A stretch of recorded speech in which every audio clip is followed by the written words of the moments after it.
И, в общем, с этого момента я 96-го года все делал и по сей день. И вот, в 2009 году вот познакомился, не познакомился, а вот, в общем, стремена, я единственное не мог делать вот седла, потому что люди заказывают седло, да, его делаешь, вот единственное стремена я не мог делать.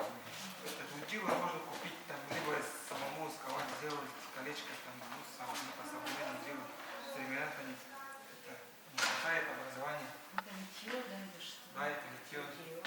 Потом вот наш один мастер по дереву поехал в Москву. Так, в декабре месяце тоже всероссийская выставка. Станислав тогда еще там со всей России же люди приехали, мастера. И вот он там познакомился с турецким мастером. Его зовут Сергей Почак. И, в общем, он когда приехал, рассказал, что этот человек занимается литьем. А я до этого тоже в стремена не знал, как она делается. И, в общем, узнал, что на Ине нашли стремена. Где? Иня, деревня, рядом деревня. Иня. И в 2010 году вот отец, они вот еще 4 человека, четвером поехали в Лов, к нему в гости.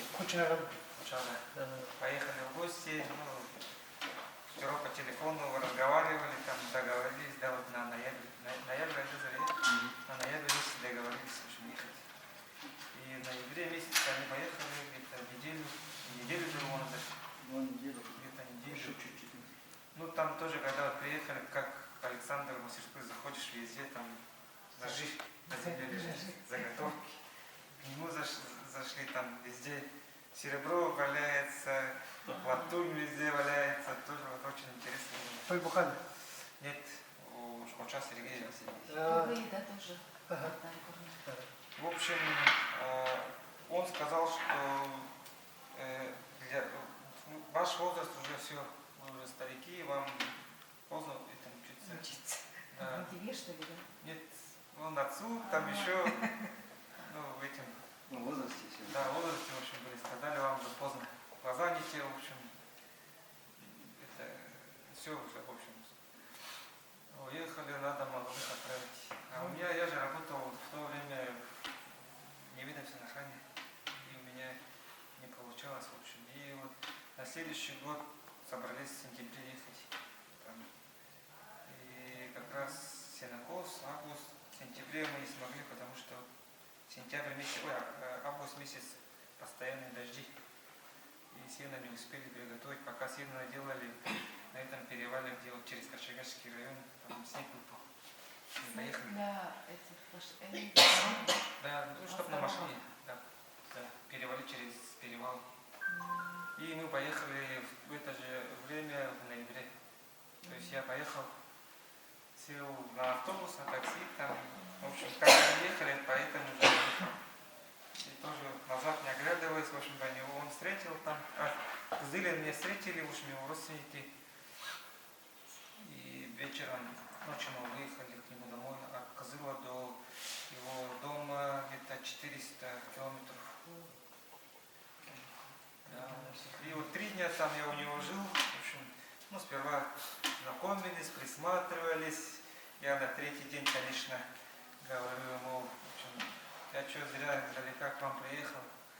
А он же такой, поначалу, в общем, ничего не показывает, не рассказывает, на расстоянии держит. В мастерской, видишь, ну вот его мастерская, но он не открывает его. Даже не пускает пока. Не пускает. В общем, воду таскаю у него дома, дрова куришь, печку там топишь. Как рабочий. Я ему так и сказал же в лицо. Я что к вам приехал как раб. Он мне говорит, о, как такой молодой, еще все тебе показать, рассказать, такой говорит. И вечером он открыл мастерскую, пойдем, я посмотрел, увидел, там вообще глаза разбегаются, в общем. И про себя подумал, надо этому, в общем, учиться, в общем, у него. И вот на следующий день он сделал там мастер-класс, показал, как делать чеканить, вот это все. да, для меня показалось, что это очень сложно. Потому что никогда этого уже не видели. И я думаю, лучше домой я поеду, буду Своим делом заниматься. да, ну, что делать, в общем. Это для меня, не для моего этого ума, в общем. Слишком сложно? Да, слишком сложно. На стульчике сидит, я вот на него смотрю, он одел, я подаю, он смотрит, что ты сделал, да, я думаю, я сделал. Я подумал, что такой вид сделал, что я неправильно что-то сделал. В общем, спасибо, я подумал, а из меня не получится. Короче, тогда он такой смотрит, тебе езжай домой, все, ехай домой. Учить не надо. Ладно, думаю, ну, наверное, из меня, наверное, плохой кузнец получится. А потом уже время прошло, говорит, то есть все данные есть просто, ну, если так сказать. Учиться не надо, там, если дома поедешь, в общем, сам все это научишься делать. В общем, я поехал домой, и дома вот первая работа у меня там дома, да, скоро я первая работа всегда себе оставляю. Потому что это история, и, в общем, потом первый вопрос уже начал вот это, как он учил, камень резать из камня, вот, ну, там в сумке камень работал, в общем, из камня потом начал вырезать, вот, такие вещи. Поначалу, конечно, не так вот было все красиво.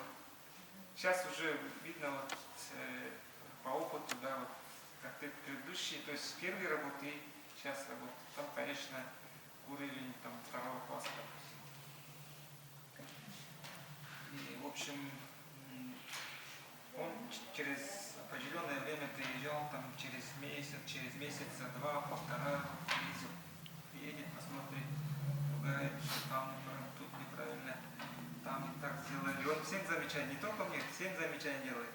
Ты неправильно, тут так должно быть.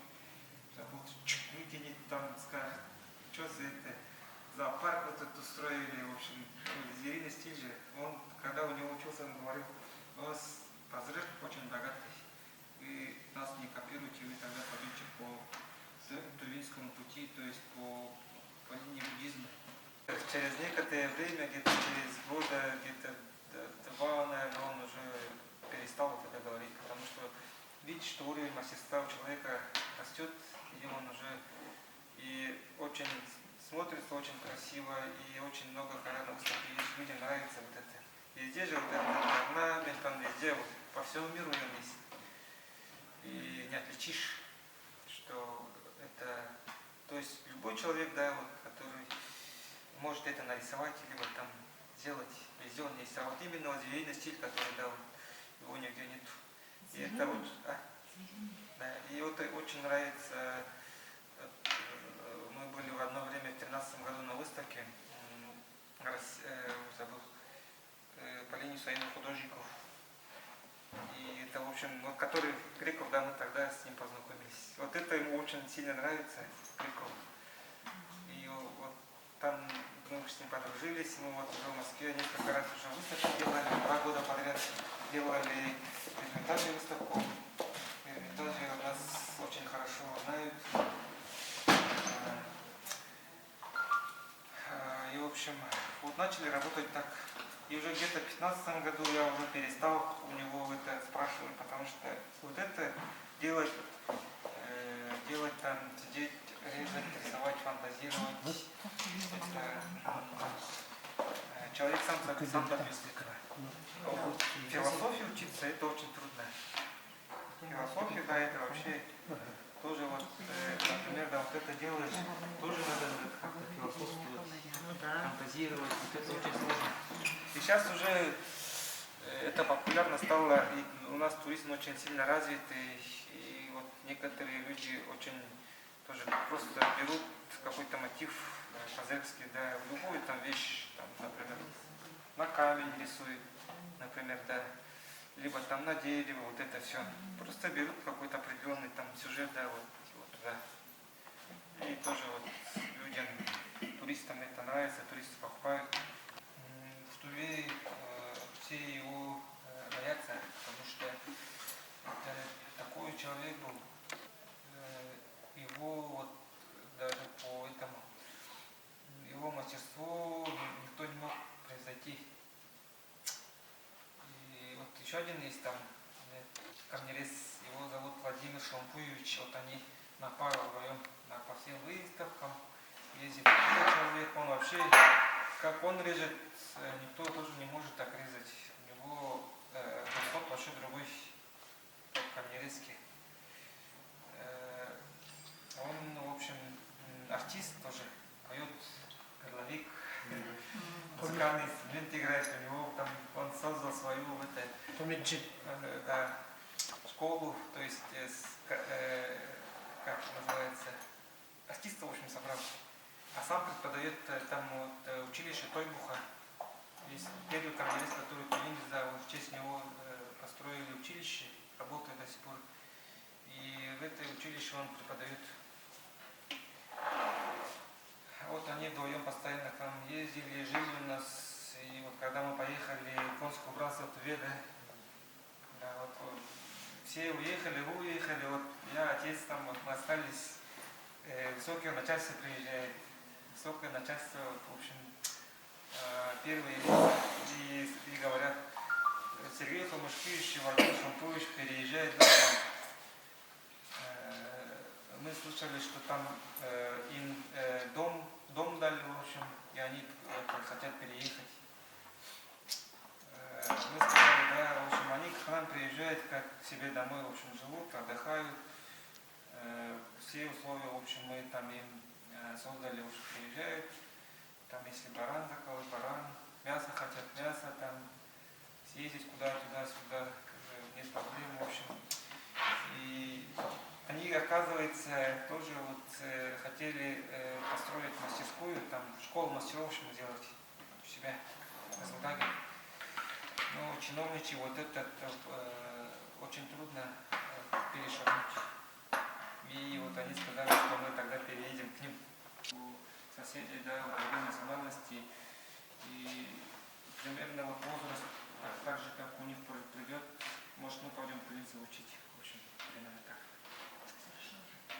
И в 2016 году мы ездили тоже вот учиться вот кожаный такой ажур шить у него. Ажур? Да. Он каждый раз приезжал, мне говорил, пока я вот мои глаза видят, да, вот учиться надо. Он, как всегда, у нас все в голове такое же, улетает, а потом уже один раз приехал, в общем, я у него все это записал, как это технология.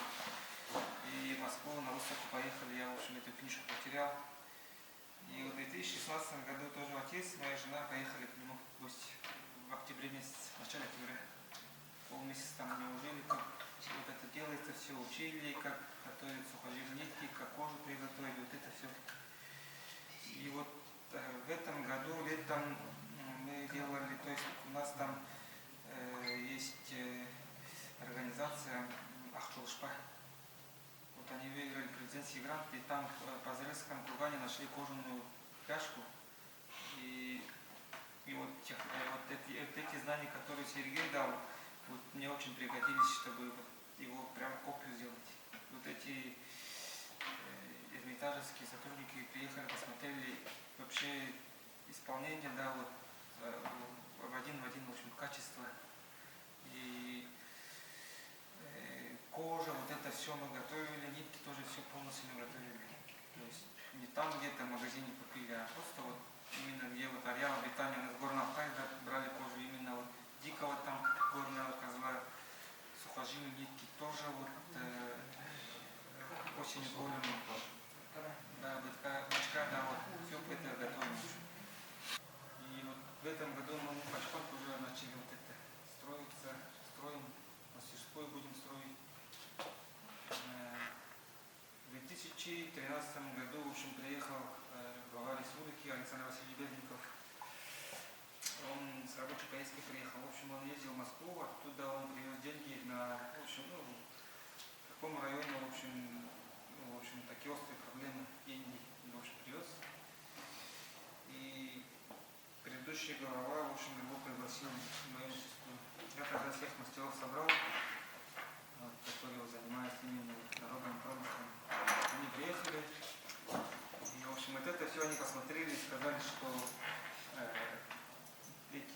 матрешки, вот это все надоело китайское, в общем. Везде Китай же переполонил же нас, везде он там. И пишут Алтай, и турист, которые приезжают, люди, которые приезжают, просто, да, вот, не думают, что это наша китайская глава. Он говорит, давайте вот это все делать, в общем, работать. И решили построить школу. И сейчас уже очень трудно. Поддержки нет, денег не дают. В общем, конечно, есть, которые приходят федеральные деньги. Но эти деньги уходят там, остаются в Горно-Алтайске. До нас практически не доходят. Меня вообще на работу не взяли. Потому что и политика тут связана, и тоже конкуренция, да. Вот это все. Да. Ну, я это так, другую сторону медали вам рассказывал. Потому что да. Чтобы бывают любые ситуации, например, вы к нам приедете, чтобы такого непонятного, чтобы не было. И когда вот Яна Викторовна, они приезжали к нам на Илюни, это было 2014 год тоже. И отсюда поехали люди, и из Тувы тоже очень много делегаций приехали. Кожу я сначала, у меня есть специальные инструменты, которые вот кожу резать. В 2012 году приезжали американцы с женой. Они единственные люди, которые занимаются, женщина занимается лечением похода. И, в общем, они у нас в 2015 году тоже не приезжали. Вот они у нас дома у родителей жили. Это почти месяц где-то жили. И, в общем, общались, учились у них тоже, да. И, в общем, у них там целая индустрия, чтобы работать с кожей. Кто-то готовит кожу, кто-то инструменты делает, кто-то каркас делает, кто-то собирает, кто-то металлические части. В общем, у них вообще очень развито. А у нас приходится вот это все самому делать, да, потому что нет уже такого.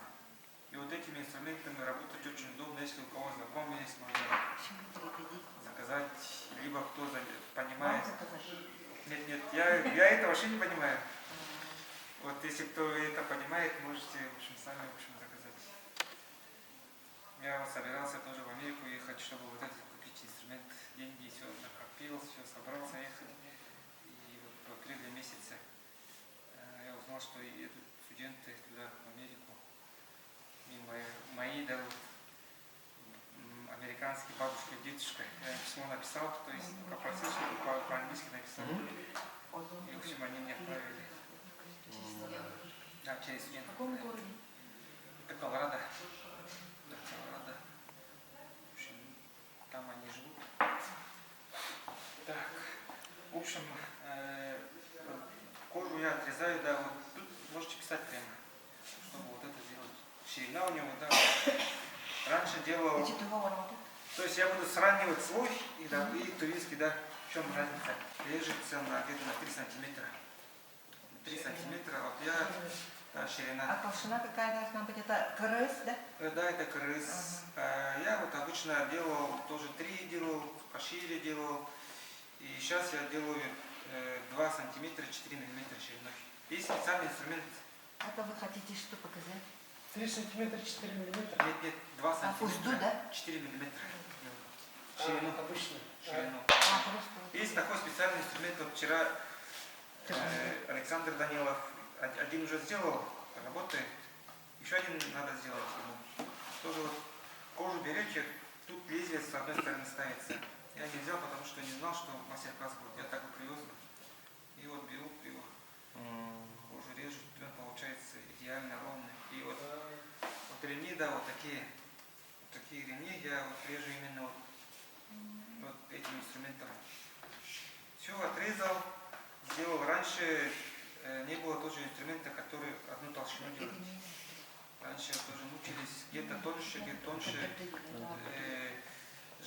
Животные жены не бывают одинаковой толщины. Шея тоньше, а задняя часть она потолще. И я его просто, есть такой рубанок, который вот обыкновенную лампу, если там внизу ролик стоит, и через него пропускаем. Получается на одинаковой толщине. Как готовка? Готовку, я не знаю. Ну, просто рубанок обыкновенный. И вот через него пропускаешь, и он становится одной толщины. У американцев он есть, он продается. Но я думаю, в Китае, наверное, все это есть. Просто надо найти. Некоторые инструменты я смотрел, производство Китай. Даже краски печатают по-итальянски, а в другую сторону смотришь, там Китай написано. Все, воду я его положил, он должен пропитаться водой. А обработка шкуры это фабричная обработка, да? Это да, фабричный. Это 3 сантиметра, да? Нет, это 2,4. 2,4. Чтобы примерно вот такой толщины делать. Когда вы коня, да, вот, например, оденете, да, вот у нас тоже есть мастера, которые, об этом даже я не знаю, они делают, но у них как сказать, когда вот делаешь, да, ты же тоже должен думать, чтобы прийти к совершенству, да, вот, он вообще должен быть вот такой. Я просто одну сторону покажу. Вот когда собираешь, да, он должен быть вот такой вообще. Как, то есть, когда на коня денешь, вот такой. Вот такой, ну. То есть, не так вот поверх, да, вот так как в полной каше, да, вот, непонятно, так, непонятно так. А именно должен быть вот такой. Когда коня денешь, вот такой должен. И когда вот кожу шире делаешь, да, он получается слишком толстый. И когда на коня денешь, он вообще вот такой ширины получается. И вот я тоже очень долго вот им добивался. Сейчас вот только вот такие делаю. Все, можно вытащить теперь. Можно его поместить. Положить в целлофан. Чтобы там внутри все равно же кожа Пропиталась. не пропиталась. Ее можно просто оставить. Так, давайте начнем, наверное, так. Вам что интересно? Вот это интересно, либо плетение интересно? Вот надо было так. Плетение интересно. Давайте тогда мы его оставим. Я просто расскажу вам, как это делать, хорошо? На будущее. Вот я его кожу намочил, она пропиталась, потом я его просто беру, да, вот у меня вот есть специальный с кости пучок. Его привязываю. И с другой стороны то же самое. И натягиваешь. Да, и натягиваешь все равно, когда кожа намокает, он у него должен тянуться максимально, насколько это возможно. Если не натянете, то он, когда на коня оденете, он потом будет длинный ваш болтаться. И вот для этого нам нужны инструменты вот такие. Это сойо.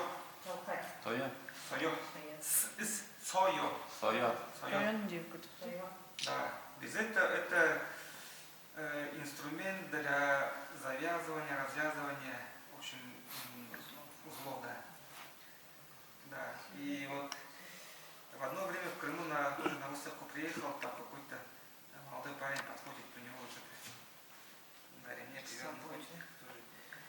И тоже вот начал меня учить, в общем, говорит, что я шаман. И говорит, что я когда его, в общем, ладошку открывает и начинает, я вот людям про его жизнь, в общем, рассказывать. Ну, как эти. Я ему говорю, ты где его взял? Он говорит, это мне досталось там оттуда, ну, дедовский, там, туда-сюда, я шаман, туда-сюда. Я его, короче, вот это, там вокруг весь народ собрался, я говорю, это знаешь вообще для чего?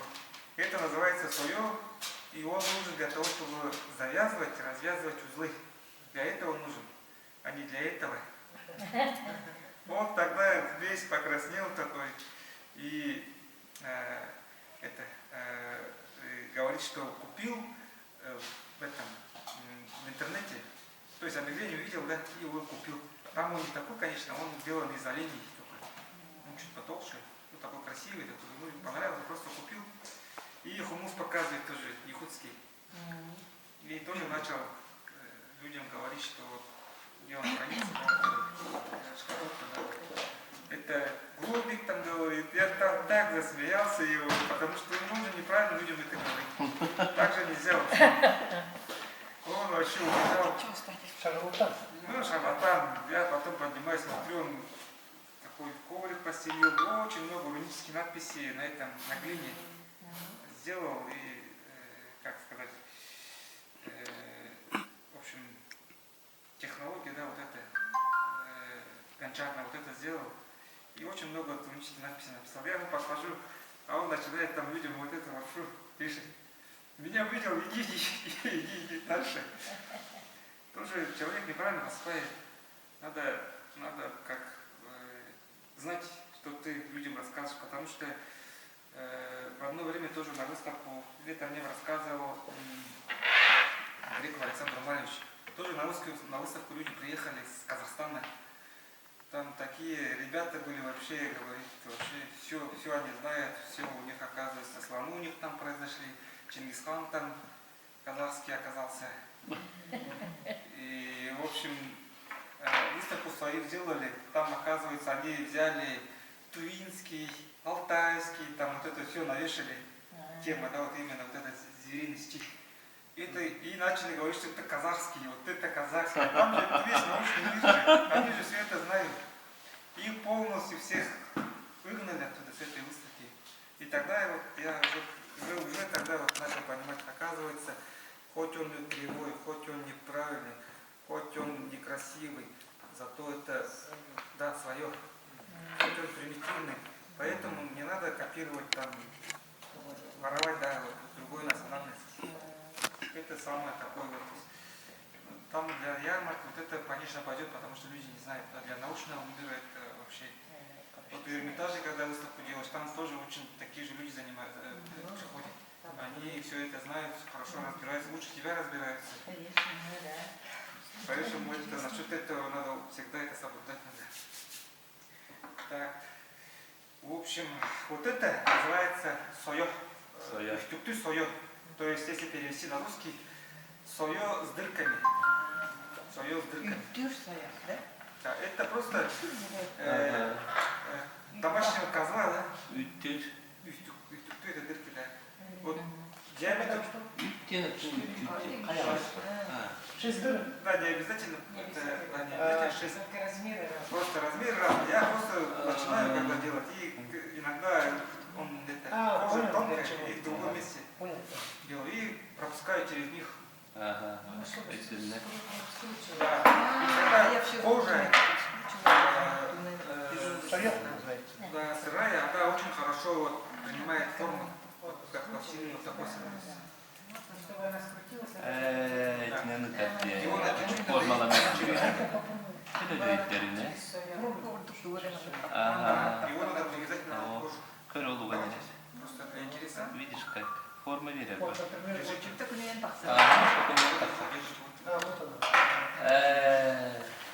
Вот таким Смотри. методом. Как ты? Вот Видишь? в Туве по-другому делают. Мы только так делаем. В Туве они берут, допустим, да, вот другую кожу, да, берут любую кожу, привязывают,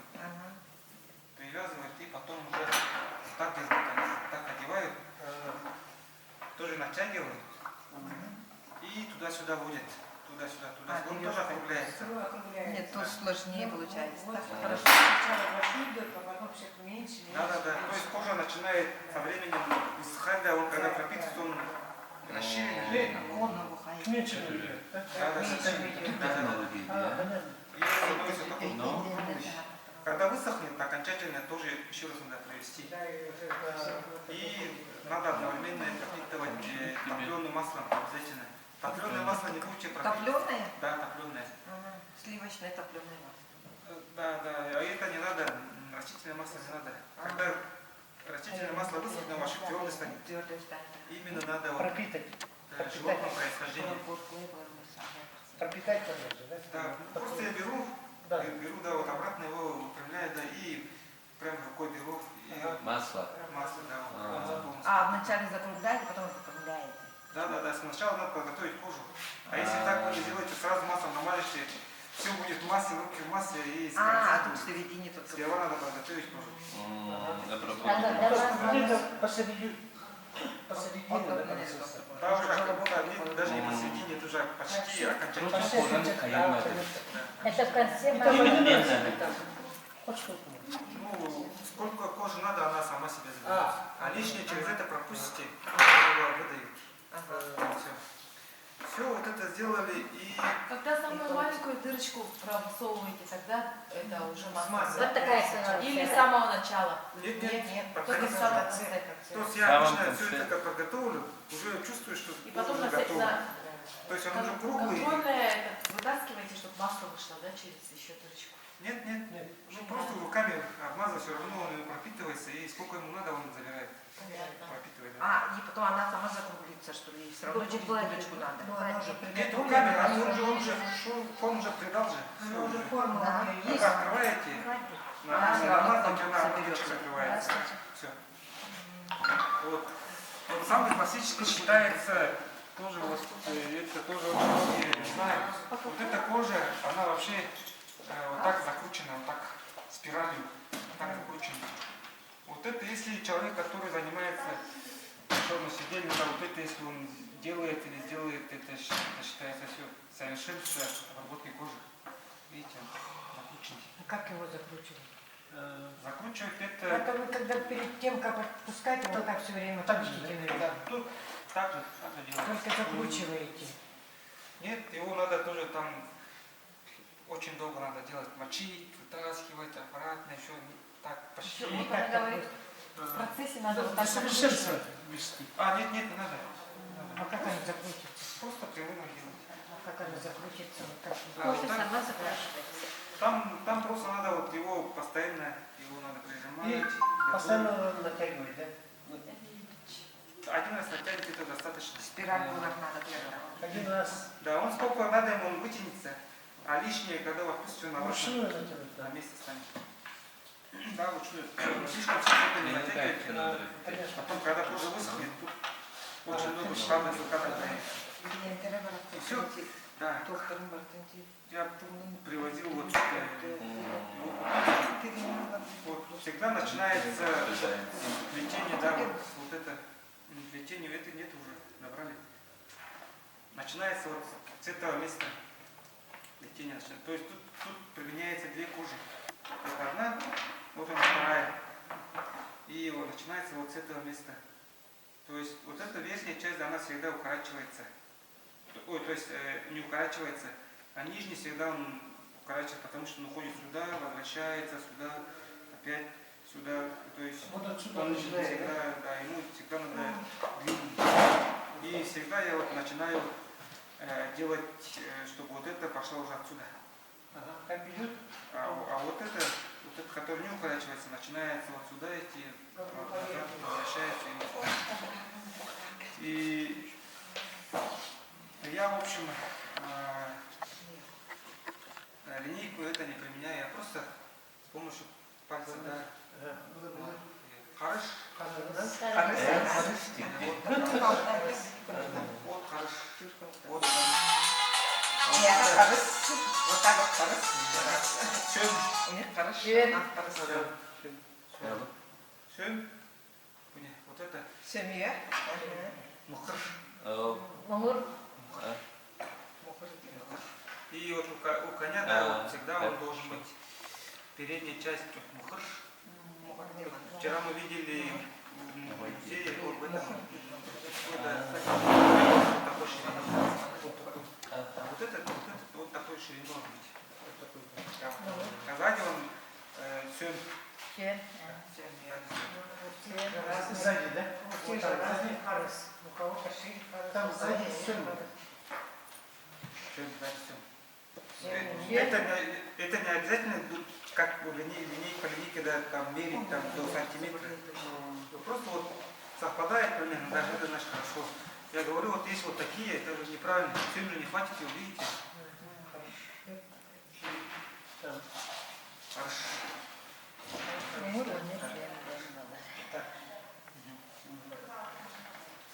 Уши там шире. Да, Ага, там шире. Да, вот у него, я вот очень много видел якутские седла, да, они маленькие, вот эти топтал, да, неправильно делается. Ну, позже он не прямой, да,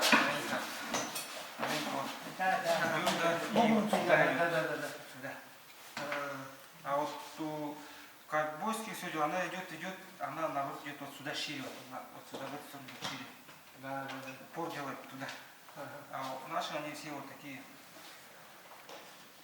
Вот это надо обязательно соблюдать. А вот якутские они идут все как-то прямо все. Прямые. Да.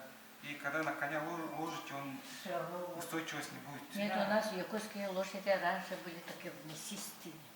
Ну все равно, хоть и мясистые, хоть и такое, все равно это животные, они и у вас, и у нас они одинаковые. То есть форма, да, одинаковая. Нет, Да. у нас маленькие, у вас большие. Нет, я имею в виду форма, а размер, конечно, да, они разные. Вчера вот женщина тоже приходила с Сунтарского уса. Сардана.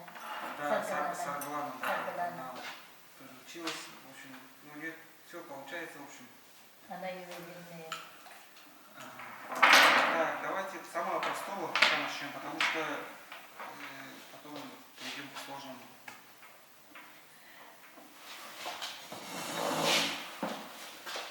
Ну, сейчас посмотрите, как плетется. Так, кожу бы еще У меня вот такой. ну, вот есть такая кожа? Есть. Несите. Сейчас. Ну вот и такой шарик. Это 4 способа есть вот такие вот шарики делать. Это пуговица, топчик. Вот это вот из двух вот такой шарик делали, да? Интересно. Сейчас я вам все это покажу, как это делается. Можете там хоть где угодно применять. Можете, даже можете в одежде. Одежда можно, ага. Да. Если там что-то. Можно не обязательно из кожи, можно из этого. Из искусственного, да.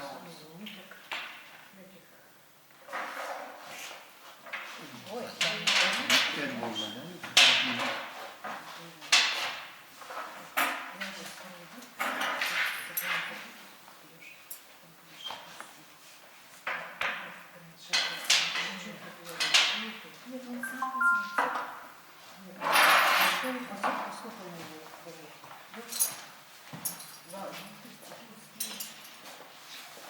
Самый вот этот конец, да, вот такой шарик делать нужно. У вас есть такие? У нас нету такого, нету. Нету. Вот такая кожа у нас есть. Мы не стремим. Ага, не ставим. Это где-то не такие колбасы. А дайте, которую вы сейчас вытащили кожу.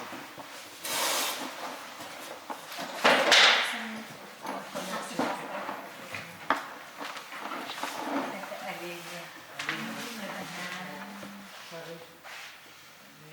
Так. Они не пробовали, нет, работать? Вчера попробовал. Да? Кожу, смотрите, надо резать вот так. Вот это голова, да, вот он хвост. Надо резать вот так. Голову вдоль. Да, вдоль. А вот так будете резать, она будет мягкая. А вот так будете резать, она не будет. Так, слишком чуть не будет.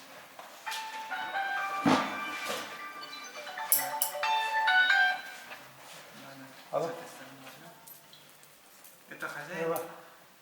Это наша. Можно нарезать? Это сама для ремонта. Я потом девять кидим.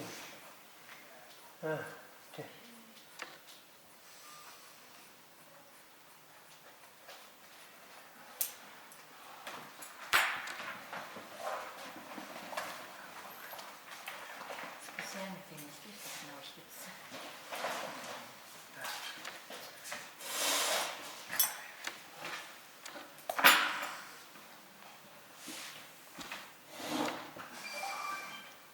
Вы сами резали, да?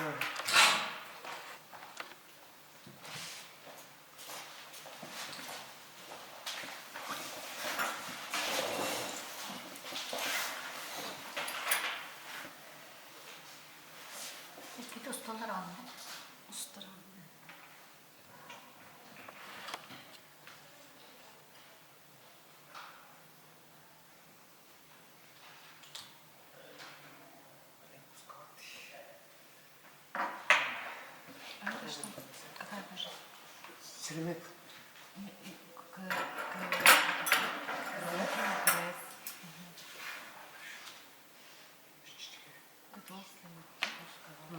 Толстая, там тонкая.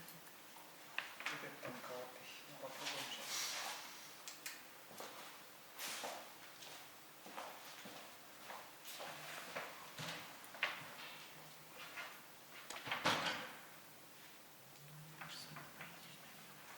Сейчас я поеду.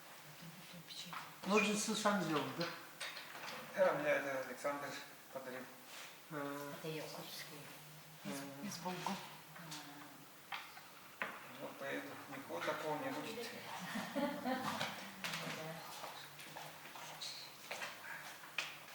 Изи қақсқан ұшы дәрежі де. Там тұр ағам. Өзін жарған ұшы.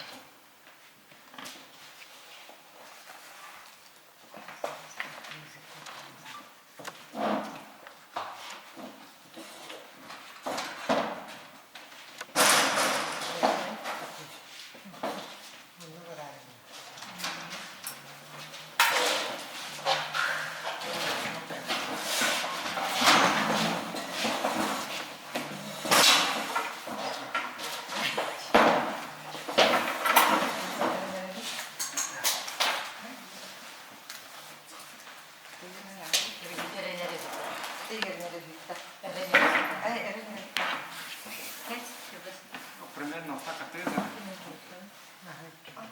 Напополам. Так, теперь вот смотрите, берем вот эту сторону, делаем вот такую петлю. Вы нам тоже дайте. Сейчас я вам покажу. Нам одновременно. Пока Вы покажем. делали одновременно. Там Нет, сперва пусть покажет, потом покажет. надо было очень много обреза кожи взять. Слишком тонкие. Теперь вторую, да, вот эту сторону, левую, да, в эту сторону, с моей стороны.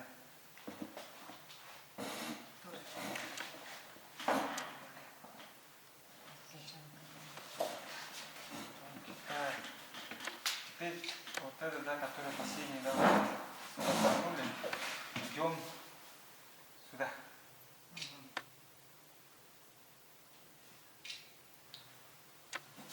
Вот теперь, который первый, да, вот сюда одеваем.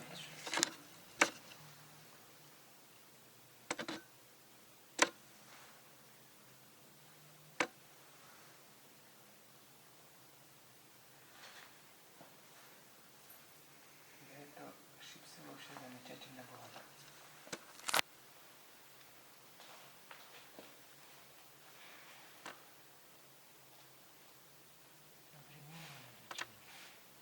Да, щипцами надо все это выровнять. Так, теперь. Так, где лучше смотреть?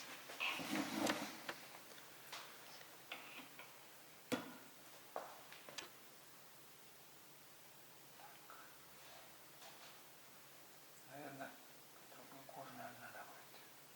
Слишком тонкий. Непонятно для вас. Я-то понимаю, вам непонятно.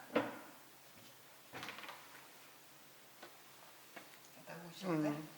Шарик получился. Так, что вы сделали? Так, у кого получилось? Я тут все перевернула, все тут у меня. Давайте так сделаем. Как вас зовут? Никита. Никита, да. Никита может снять на видео, а потом вы можете между собой его просто Да, сравнить. ага. Так легче будет, потому что мы время теряем. Так, нам бы плетение еще, да? Да. Да, давайте вот ближе подходите, я буду Давайте сейчас. делать. Сначала. Да, с самого начала. Так, все. Раз. Два. Три. Четыре.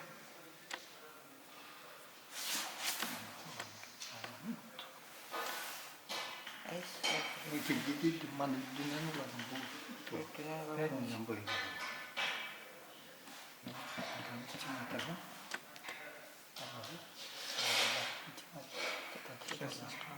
Все?